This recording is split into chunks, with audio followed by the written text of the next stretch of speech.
So next we're going to actually talk about some of the wide receiver signings and guys that have changed teams this offseason. The big names really stayed put. Amari Cooper stayed in Dallas. A.J. Green staying in Cincinnati. But Robby Anderson signed a 2-year, $20 million deal with the Carolina Panthers. This was a little bit surprising to me. It's not one of the premier landing spots I saw from him from a fantasy football perspective. I think it could be a great move for the Carolina Panthers, kind of rebuilding that offense under Matt Rule. Steph, tell me what you think about this Robby Anderson move, and what do you think for him? What do you think his expectations are in 2020 from a fantasy football perspective? Robby's been one of those guys that's always shown flashes to be one of their top-tier deep threats in the NFL, and I think he made a smart move here by leaving a team coached by Adam Gase. He took about, the Panthers only offered him $2 million more, and he took it. Seemed like the Jets kind of got stubborn there in that deal, but I do like this as a move, both for Robby Anderson and for the Panthers. I see him as an upgrade over Curtis Samuel, especially as a pure deep threat. And Samuel, to me, now steps into that wide receiver 3 role behind DJ Moore's 1 and Anderson's 2. I even saw some rumors here that the 49ers are pretty interested in Curtis Samuel, so we'll see how that plays out. But Robby's really shown what he is at this point. We have 4 seasons of his play with the Jets to look back on. He's averaged 15 yards per reception pretty much every season he's played, starting in 2016. And averages about 52 receptions a season. We have Samuel, who was there in Carolina last year, getting 105 targets to Anderson's 96. So you look at that target share, it's pretty even based on both of those offenses. Both guys averaging about a 55% catch rate, so not a ton of difference between the two. Both of them are pretty boom bust. You're going to plug them into fantasy lineups on any given week. They're going to be good DFS options based on certain matchups. I'm not expecting more than 60 receptions at absolute most for Robby Anderson right now, so I expect the limited volume that he's kind of always had. It's kind of been a thorn in his side to continue. But it is an upgrade to the Panthers' offense just from an explosiveness standpoint. A lot of people look at this move and say, well, Teddy Bridgewater's not a pure deep passer. I think a lot of people actually sleep on his arm. Look at next-gen stats. Bridgewater had a 149 passer rating when throwing to the deep middle of the field. The league average there is 87. So He's top tier when looking at deep middle between those seams. So I'm expecting a lot of deep post routes for Robby Anderson, which is where he's going to make his hay. I don't think Bridgewater is going to be doing anything crazy throwing to the outside.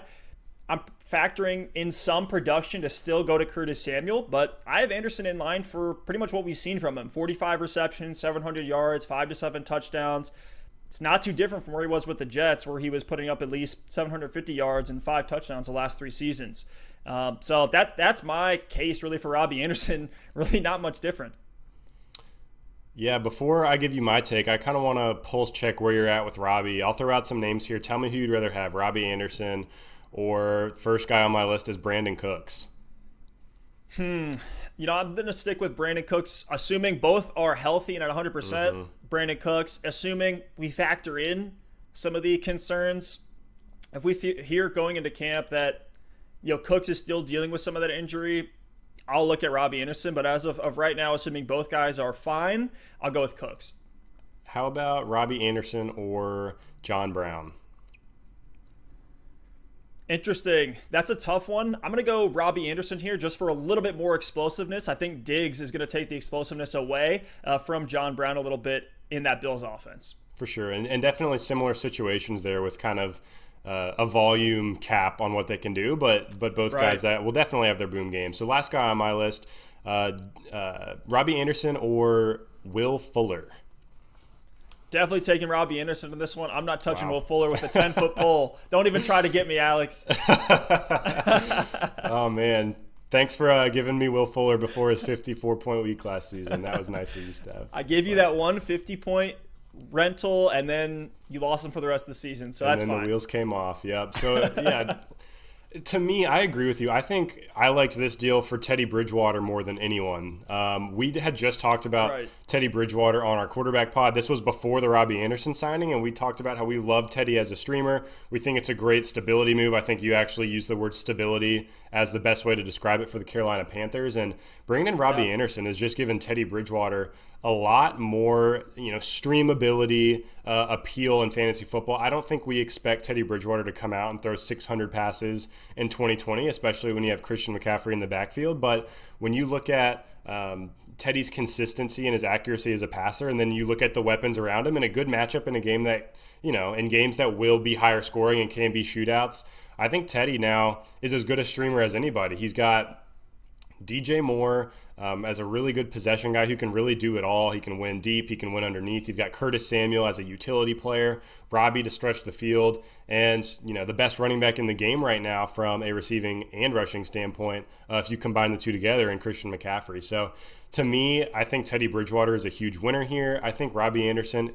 again, is a good flex play. Some of those names we threw out, the Brandon Cooks, the Will Fullers of the world, those are guys, the John Browns of the world, those are the same kind of tier guys. Like, based on a matchup, maybe you need a boomer bust play in your flex, you're going up against one of the top teams in the league, and you need to roll the dice and try to get a 25, 30-point week, but it could also burn you for 5. That's kind of how I think of Robby Anderson.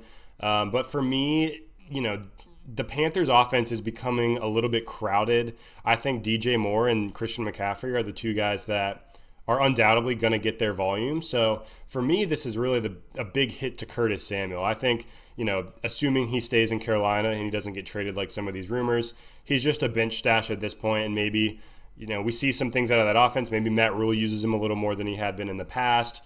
Maybe there's an injury that allows him to get some more volume. But for me, Curtis Samuel takes a big hit. As far as Robby goes, I would have loved to see him land somewhere else. Honestly, the Eagles, the Colts, even staying in New York with the Jets, I think would have been better for his fantasy outlook. He has shown a lot of flashes, like you said, in the past with Sam Darnold at quarterback. I think that could have been nice to see them for a full season together.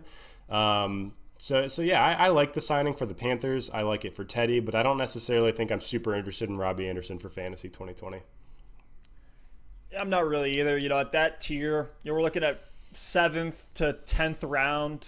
There's other names there that I like more, like Darius Slayton, Marvin Jones, some of the other ones that we threw out there.